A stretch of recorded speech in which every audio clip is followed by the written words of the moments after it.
प्यारे बच्चों, मैं हूं विवेक त्रिपाठी और रचनाकारों की श्रृंखला में आज हम लोग बात करने वाले हैं बाबा नागार्जुन के बारे में, जिनका मूल नाम है वैद्यनाथ मिश्र। तो आइए जानते हैं परीक्षा उपयोगी सभी महत्वपूर्ण तथ्य केवल 5 मिनट में। बच्चों, नागार्जुन का जन्म 1911 में तरौनी, जिसे हम कभी कभी तरौनी भी कहते हैं, दरभंगा बिहार में होता है और बाद में उनका नाम पड़ता है नागार्जुन। और यह सन था 1936, जब ये श्रीलंका में विद्यालंकार परिवेण में, जहां महापंडित राहुल संकृत्यायन ने भी बौद्ध धर्म की दीक्षा ली थी, वहीं नागार्जुन जाके दीक्षा लेते हैं और वहां उन्हें यह नाम मिलता है नागार्जुन। तो बौद्ध धर्म की दीक्षा लेने के कारण इनका नाम पड़ा नागार्जुन। इन्हें पत्रहीन नग्नगाछ, जो मैथिली काव्य संग्रह है, कविता नहीं है, उस काव्य संग्रह के लिए साहित्य अकादमी पुरस्कार 1968 में मिलता है। नागार्जुन को लेकर के यह सर्वमत है कि यह जन्म से कवि, प्रकृति से घुमक्कड़ एवं विचारों से मूलतः मार्क्सवादी थे, जिसे हम हिंदी में क्या कहते हैं, प्रगतिवाद। और प्रगतिवाद की धारणा के हिसाब से शोषक वर्ग होता और शोषित वर्ग होता है। शोषक वर्ग की भर्त्सना की जाती है और शोषित वर्ग के प्रति सहानुभूति होती है। और क्योंकि इन्होंने शोषित वर्गों में हर जनता के हर कष्ट को उभारा, इस वजह से इन्हें जन जन का कवि भी कहा गया और उस कष्ट में एक आशा भी थी कि चीजें परिवर्तित होंगी, बदलेंगी, इस वजह से इन्हें आशावादी कवि की भी उपमा दी गई है। अब क्योंकि ये व्यंग में बहुत माहिर थे, जैसे कि इन्होंने इंदिरा गांधी पे एक रचना लिखी थी कि इंदु जी क्या हुआ आपको, बेटे को तार दिया भूल गई बाप को। तो इस तरह का व्यंग उन्होंने इंदिरा गांधी पे या उस समय के भ्रष्ट जनतंत्र पे भी किया था। जैसे कि उन्होंने कहा कि बेच बेच कर गांधी जी का नाम बटोरो वोट, बैंक बैलेंस बढ़ाओ, राजघाट पर बापू की वेदी के आगे अश्रु भाव। और यह उस समय के नेताओं को लेकर के उन्होंने कहा था। और क्योंकि इस तरह के व्यंग में वे बहुत माहिर थे, इस वजह से नामवर सिंह ने उन्हें आधुनिक कबीर की भी संज्ञा दी है। बढ़ते हैं आगे। बच्चों, नागार्जुन को लेकर के हमेशा या तो काव्य संग्रह से क्वेश्चन पूछा जाएगा या कुछ ऑब्जेक्टिव क्वेश्चंस पूछे जाएंगे, जिसमें से कुछ जो चुनिंदा बहुत बहुत बहुत महत्वपूर्ण है उनको देखते हैं। सबसे पहले इनकी सभी रचनाओं में पूछा जाता है कि इनकी कौन सी रचना है जो बरबैत छंद में लिखी गई है। वह है भस्मांकुर, जो एक खंड काव्य है। यह भी फैक्ट आपको पता होना चाहिए। नागार्जुन की सारी कविताओं में से सबसे लंबी कविता जो मानी जाती है वह है अकाल। और उसके बाद और जो तीसरा प्रश्न आपसे पूछा जाएगा कि उनकी मैथिली काव्य संग्रह कौन सा है, तो उनके 3 मैथिली काव्य संग्रह प्रमुख है, जिनके बारे में मैं आगे बात करूंगा। परंतु चित्रा नाम पढ़ के जैसे हमें लगता है हिंदी काव्य संग्रह, इस वजह से यह क्वेश्चन पूछा जाता है कि मैथिली काव्य संग्रह कौन सा। और यह 1949 में 1949 में प्रकाशित होती है, जिसका नाम है चित्रा। नागार्जुन की कविताओं को नुक्कड़ कविताएं भी कहा जाता है। इस वजह से नहीं कि वे नुक्कड़ में बैठ के लिखते थे, परंतु नुक्कड़ के परिवेश को भी वे कविता में ढाल सकते थे। इस वजह से नागार्जुन की कविताओं को नुक्कड़ की कविताएं डॉक्टर बच्चन सिंह ने कहा। इसके अतिरिक्त नागार्जुन की सारी कविताओं को नागार्जुन रचनावली के नाम से प्रकाशित कराया गया। और इसको पढ़ करके आलोक धनवा ने एक कमेंट किया कि नागार्जुन की कविताओं में आज़ादी की लड़ाई की अंतर वस्तु शामिल है। वे कवि के रूप में महत्वपूर्ण नहीं है, अपितु नए भारत के निर्माता के रूप में हमें दिखाई देते हैं। तो आलोक धनवा ने उन्हें भारत के निर्माता के रूप की संज्ञा दी है, यानी कि भारत का निर्माता कहा है। अब हम जानते हैं कि उन्होंने प्रगतिवाद में कविताएं लिखी, इस वजह से प्रगतिवाद का श्लाघा पुरुष, स्केलेटन, आयरन मैन उन्हें माना जाता है।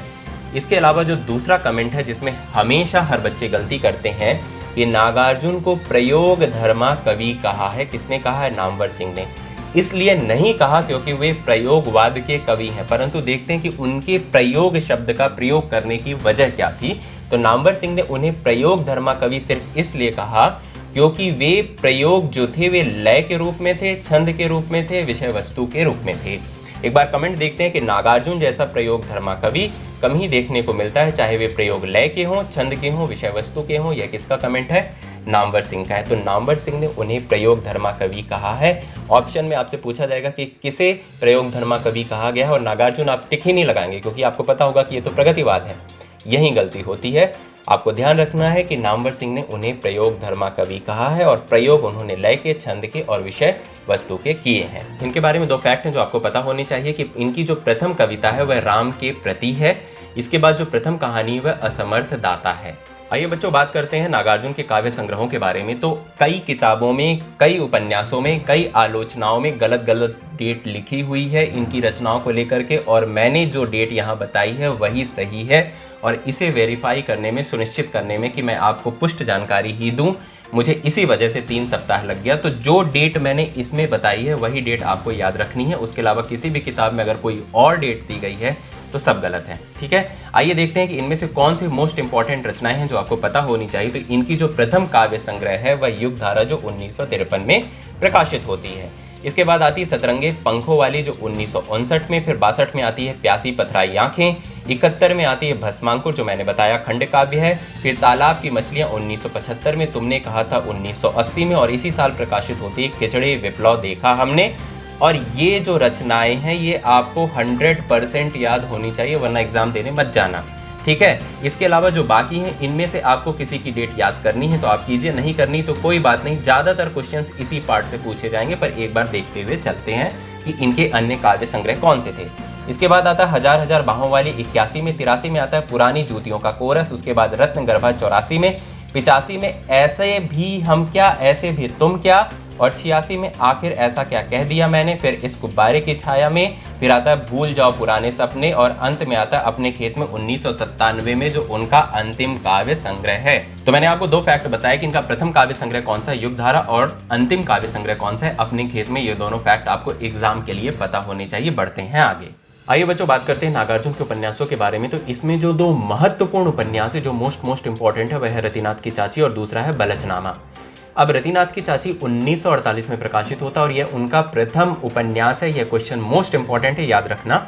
अब इसके वर्ण विषय को लेकर के भी कई बार प्रश्न पूछे जाते हैं। तो इसका जो विषय है वह है नारी की सामाजिक समस्या, जिसमें होता क्या है कि एक रतिनाथ की चाची रहती है जिसे अपने देवर से प्रेम हो जाता है, उनके बीच में सेक्सुअल अफेयर होता है। इसकी वजह से रतिनाथ की चाची गर्भवती हो जाती है, परंतु मिथिला क्षेत्र में इसको लेकर के बहुत ही हलचल मच जाती है। वहाँ का सामांतिक मिथिला समाज उनको इतना विवश करता है कि अंत में उन्हें गर्भपात करना पड़ता है, और जिसकी वजह से इनकी मृत्यु हो जाती है। तो इसे लेकर के उन्होंने आधुनिक दृष्टिकोण रखा है और इसे ही वर्ण विषय बनाया है। इसके बाद बलचनामा 1952 में प्रकाशित होता है। इसकी विशेषता यह है कि यह एक आंचलिक उपन्यास माना जाता है। इसके अलावा मैं आपसे दूसरा कोई आंचलिक उपन्यास पूछूं तो आप बोलेंगे फणीश्वर नाथ रेणु का मैला आंचल, जो नेट के पाठ्यक्रम में भी लगा हुआ है। परंतु अब रेणु जी पैदा होते हैं 1921 में, अगर मुझे सही याद है, और इनका जन्म होता है 1911 में, यानी 10 साल बाद रेणु जी आते हैं उस उपन्यास को लेकर के। तो इनके पहले इन्होंने बलचनामा के नाम से एक आंचलिक उपन्यास लिखा था। अगर मैं आपसे पूछूं कि हिंदी के प्रथम आंचलिक उपन्यासकार कौन है, तो आंसर स्वतः ही हो जाता है नागार्जुन, और ऐसे कई आलोचक मानते हैं। तो अगर आपसे प्रश्न पूछा जाए कि हिंदी का प्रथम आंचलिक उपन्यासकार कौन है, तो आंसर है नागार्जुन। और प्रथम आंचलिक उपन्यास कौन सा है, तो वह है बलचनामा, जो 1952 में प्रकाशित होता है। इसके बाद 52 में आता है बाबा बटेश्वर नाथ, उसके बाद आता है नई पौध 57 में, और उसी साल प्रकाशित होते हैं दुखमोचन और वरुण के बेटे। इसके बाद 60 में आता है कुंभी पाक, उसके बाद आता है हीरक जयंती 61 में, 63 में आता है उग्र तारा, फिर आता है इमरतिया। अब इसको कई लोग पढ़ते हैं इमरतिया, ये बच्चों इमरतिया नहीं है, इमरतिया है। ठीक है, तो 1969 में प्रकाशित होता है, और 75 में आता है पारो, जो एक महत्वपूर्ण उपन्यास है। तो इसमें से 3 उपन्यास आपको हर हालत में याद होने चाहिए। पहला रतिनाथ की चाची, दूसरा बलचनामा, और तीसरा पारो, जो मुख्य उपन्यास में गिना जाता है। आइए बढ़ते हैं आगे। बच्चों, नागार्जुन ने अन्य विधाओं में भी अपनी कलम चलाई है, जिसमें से मुख्य पूछा जाता है कि उनकी मैथिली रचनाएं कौन सी हैं। तो काव्य संग्रह में 3 काव्य संग्रह इनके महत्वपूर्ण हैं। पहला है चित्रा, जो 1949 में प्रकाशित होता है। दूसरा है पत्रहीन नग्न गाछ, जिसके लिए उन्हें साहित्य अकादमी पुरस्कार मिला। और है पका है यह कटहल, यह भी काव्य संग्रह उनका मैथिली भाषा में है। इसके बाद उपन्यासों में बात करें तो बलचनामा, पारो और नवतुरिया जो है, यह 3 उपन्यास जो है मैथिली में रचे गए हैं। और बलचनामा के बारे में मैं आपसे बात कर चुका हूँ कि यह पहला आंचलिक उपन्यास माना जाता है।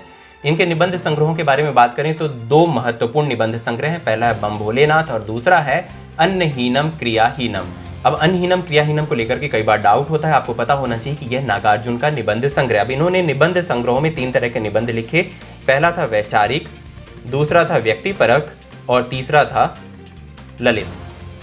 अब ललित निबंध क्या है, अगर आपको यह नहीं पता तो हजारी प्रसाद द्विवेदी पे मेरा बनाया गया यह वीडियो आई बटन पे क्लिक करके देख सकते हैं। इनके ललित निबंधों के बारे में बात करें तो बम भोलेनाथ, सरस्वती का अपमान, अन्नहीनम क्रियाहीनम, यह निबंध भी है, निबंध संग्रह भी है। दादाजी आप रिटायर हो और रहनुमा जो है इनके ललित निबंधों के अंतर्गत आते हैं। अब इन्होंने एक जीवनी लिखी है जो समीक्षात्मक जीवनी है, और वह किस पे है, निराला पे। यह क्वेश्चन कई बार बच्चों ने गलत किया है। यह एक व्यक्ति एक युग निराला के ऊपर इन्होंने लिखा है। किसने लिखा है, नागार्जुन ने निराला के ऊपर।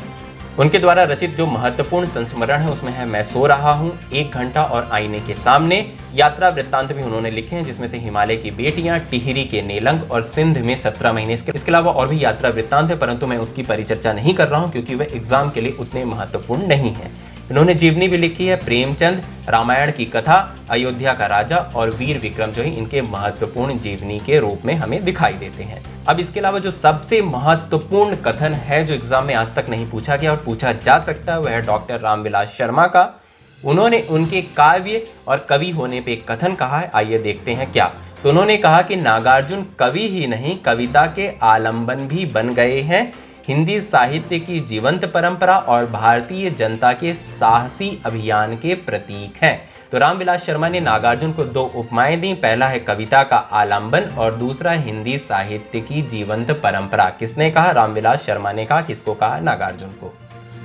तो इस वीडियो को यहीं अंत करते हैं। आपको मेरा यह वीडियो कैसा लगा मुझे कमेंट करके ज़रूर बताएं। मुझे बहुत अच्छा लगता है कि आप कमेंट पॉजिटिव करते हैं और आपको वीडियो पसंद आता है, परंतु यह वीडियो थोड़ा लेट इसलिए हो गया क्योंकि इसमें कई सारे फैक्ट थे, तथ्य थे जो मुझे कई जगह शोध करके प्राप्त करने पड़े ताकि आपका एग्जाम बेहतर हो। और अगर आपको मेरा यह प्रयास पसंद आया है तो चैनल को सब्सक्राइब करें, वीडियो को दोस्तों को साझा करें।